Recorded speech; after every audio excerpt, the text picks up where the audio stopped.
Good morning. Kishore and Matt asked me to spend a little time talking about our product mix, and I said, hey, we got a lot of exciting stuff going on. Give me about an hour, and I should be able to get through my 40 or so slides. They said, well, you're the last thing before break.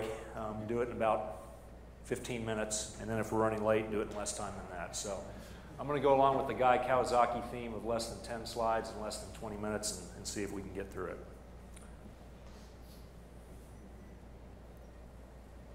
All right, first I'm going to set the stage a little bit. I know we got a mix of life sciences and supply chain, and even amongst the supply chain customers, there's some that use one side of our business, some that use the other. So really what the supply chain group, we have two major areas of focus, really around first mobility, where we started the company back in the mid-90s. So think of solutions for companies that automate their warehouses, their manufacturing processes, things like that. Things are coming in the receiving dock, I'm scanning them, I'm tracking them, I'm doing lot genealogy, things like that.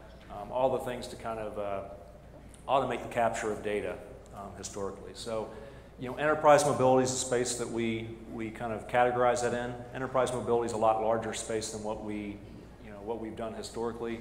Some of the things we've heard from Simon this morning, it's stepping out there.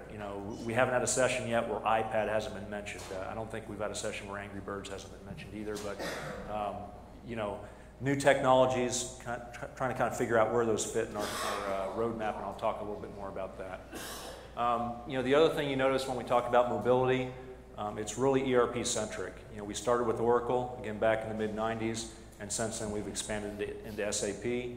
Our technologies are somewhat platform agnostic, but we feel strongly that to be successful in those spaces, you've got to know the background technology, translating those processes that happen out in the warehouse into how they financially play through in the background ERP.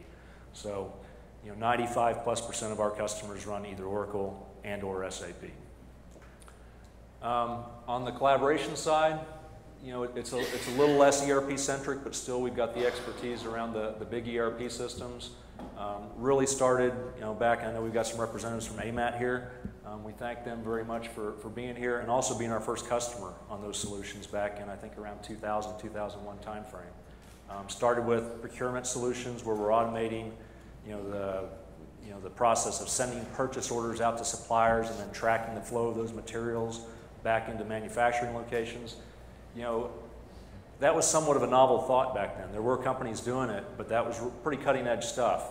Now that we're more global as an industry, that's much more of a mainstream technology, and you can see, beyond things like purchase orders and procurement, our solution set has grown along with the advancement in the industry.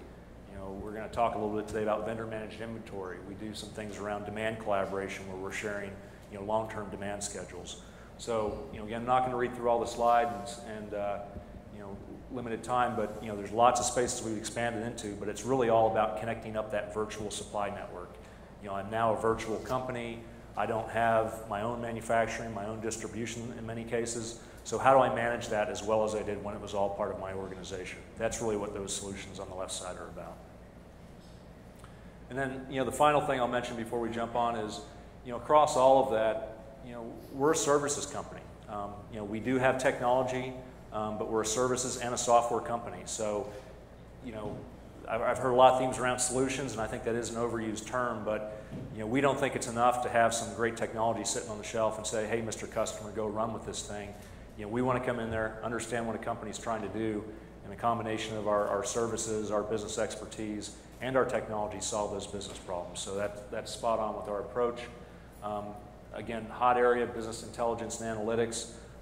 If you haven't met Sanjay Garadia, certainly meet him while you're here. He heads up our BI practice, and I can say one of the most exciting things about us becoming part of Take is learning kind of what some other areas of the company do and understanding pretty quickly how we can work together to solve problems, in things like BI where we thought we used to be good at it until you talk to Sanjay and realize how little we really know. So lots of good work between the divisions happening in areas like business intelligence. So, trends have been covered pretty well this morning, but I think it's a good thing to highlight and kind of confirm, not just overall industry trends, but the trends that really apply to the supply chain group and what's helping shape our roadmap before we get into the details of that. I think similar things to what you've already heard, and And I actually liked Simon's way of saying complexity better than mine. I've got a bunch of bullets on a slide, but really it all boils down to complexity. The world is, best example I can think of is, GE. We're talking to their lighting division. They've made light bulbs. I don't know, probably for over 100 years. I don't know if they've done that since the Edison days, but light bulbs aren't light bulbs anymore. They're all these compact fluorescent things, and no longer does GE really focus on making those as much as designing them, marketing them, delivering them, things like that. So they're no longer worried about their factories operating efficiently. They're saying, how do I get a product life cycle through in an efficient way, and how do I make sure that the bulbs that are made over in Russia are delivered efficiently across Eastern Europe and what have you. So it's this whole new set of business problems, very complex. The other two things that very scary and very exciting for us at the same time, mobility and collaboration are just exploding. So we've all heard about the iPads, we know about the smartphones, everyone's carrying these things. There's uncertainty. What are those things going to translate to in the business world? That's at the same time exciting and scary for us, because we want to be on the cutting edge of that stuff. At the same time, we want to make sure we're pushing, our solutions and bringing. It's the discussion yesterday about the ice. What is the next thing? What is the refrigerator? We know the iPad's here to stay, but how will that translate to business? We think that's an important part of our products going forward. From a technology standpoint, R12. I know not everyone here is all about Oracle, but this is worth bringing up as a distinct point in our presentation. We've got lots of Oracle customers. Oracle, like it or not, has said people will get on 12. There's support implications, there's functionality implications. If you want something new, it's going to be in 12. So we've got to make sure that we're supporting our customers there and helping taking them forward, above and beyond. So that's a big push for us, not just this year, but next year as well.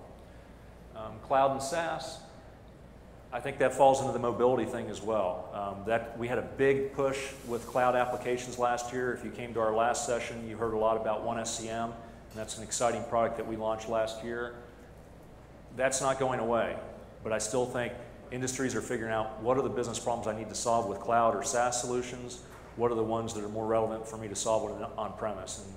And beyond life sciences, where obviously the data is very important, we also have people that are in defense contracting and aerospace, where they're not just the sensitivity of the data, but even government regulations about where that can be shared and where that sits on the server and things like that. So beyond just the functionality, which is very important, and I don't think a limiting factor around SaaS, there's all those kind of ancillary things that we have to worry about. Next Gen BI, we've already really talked about that, but again, a big part of our footprint going forward. And the final thing I'll mention before jumping to the specific roadmap is, collaboration. You know, we've had these, I call them industrial applications for tying these supply networks together, and they're very functional. A supplier can take a big group of purchase orders and say, yeah, that's what I want to do with it, and I can efficiently upload and download through the tool and things like that. At the same time, they're very business-centric, and as things like Facebook and Twitter and things like that are out there, they're new standards that people are communicating with. And will our collaboration solutions look like Facebook, a year from now? Absolutely not, but they will look different going forward. People want these things to be, I heard the term fun, almost like, oh my gosh, business applications are fun, but people-oriented. It's got to be something that someone that is comfortable in a Facebook environment can get in there and accept POs and do advanced ship notices and things like that, and not have to kind of go through a training session on WebEx or what have you that doesn't feel intuitive. It's kind of a starting point. So these are our big driving factors in the supply chain group. And then this next piece is a speaker.